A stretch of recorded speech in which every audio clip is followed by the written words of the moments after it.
when it comes to questions, we'll probably alternate just to keep things varied. And so, Sharia, would you like to start? Ooh. This is my Sharia. This is my hello, everybody. Good morning. Thanks very much for coming today. My name's Shara Ali, and I'm standing for leader of the Green Party, which sounds a bit overwhelming. And I'd like to say a little bit about what being leader of the Green Party means to me.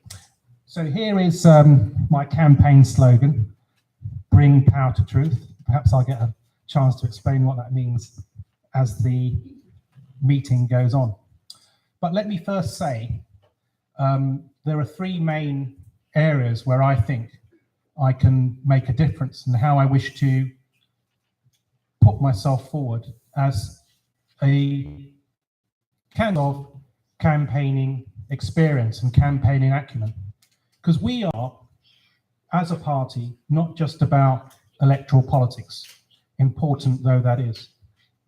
We are very much about campaigning as an end in itself. And when we get our politicians elected, and it's a hard job for us to do that, we expect them also to campaign in that way.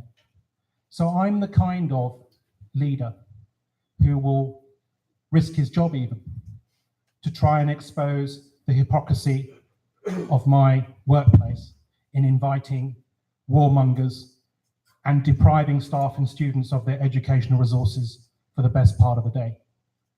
I'm the kind of leader who you will find entering the High Court when Belmarsh detainees are being heard in a kind of Guantanamo-style kangaroo court to try and expose the hypocrisy of our government and the affront to civil liberties, especially after 9/11. Secondly, you need a leader who can perform well in hustings, on electoral campaigns, and in the media. And we're often saying, actually, that we want our candidates and our opposition politicians to be grilled by journalists. So let's not be timid. Let's be bold when we're up against the Andrew Neils of this world. We want them to interrogate our ideas and assumptions, because we are a grassroots-led party, and our membership have convictions that we can carry.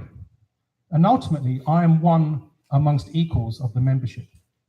And I feel that we need to have a little bit more gumption to present our ideas, whether it's citizens' income, universal basic income, however you want to call it. I see Clive here in the audience.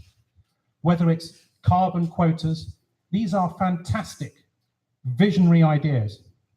Instead of talking about transitioning the economy, as I heard Jonathan say only a week ago, we need a root and branch overhaul of the economic system, because that is part of the systemic problem with society.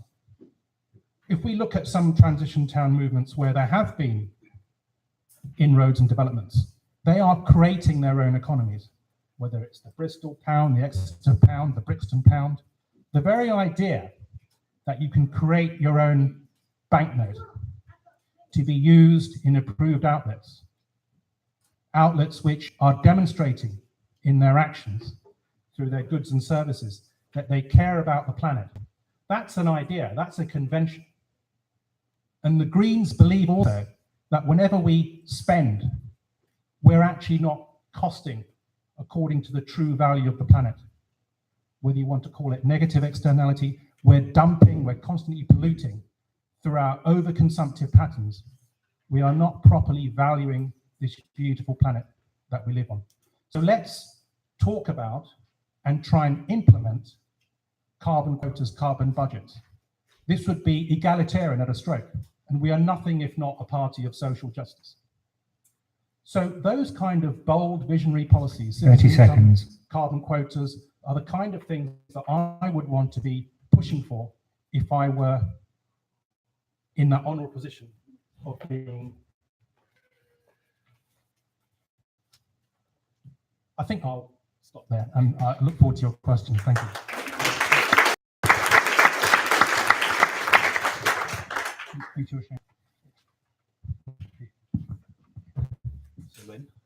Whenever you're ready. Hello, my name is Leslie Rowe, and I'm from Yorkshire. So why am I, just an ordinary member from Richmond, standing to be candidate for leadership? Now, I want to be a catalyst for change, real change, to encourage discussion on alternative policies, for the party to look forward and not back. Because I believe that the Green Party has lost its connection with its roots, with its members. We can start by giving policy making back to the ordinary members like me. Replace stage-managed conferences with online debate. Building up our policy through engaging the whole membership, not just a few hundred who can afford the time and money to go to a conference. Now, looking on the wider stage, Podemos in Spain, Syriza in Greece, the Five Star Movement in Italy, what do they all have in common? They each, in their own way, gave their country hope and achieved great political success on the back of it. Now, the Green Party is a great party, great ideals, great integrity, but our voice is being lost in the incessant clamour of traditional politics. We need to stand out, to be different, to become a beacon of hope in this landscape of despair. We need to build on our strengths. And what is our biggest strength? We are the Green Party. And as the Green Party, we need to start taking effective action on climate change. That means having an economic strategy of degrowth, not ever-increasing consumption.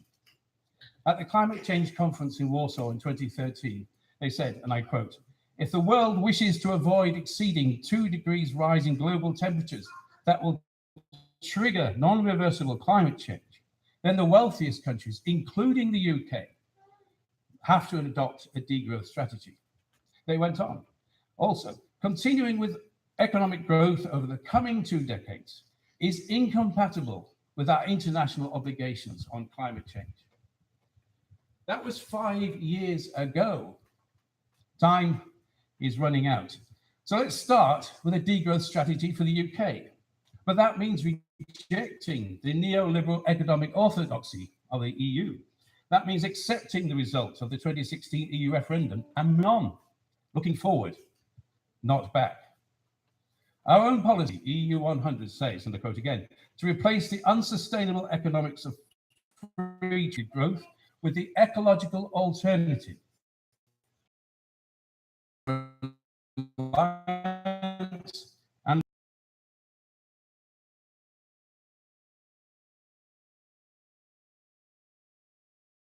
free trade agreement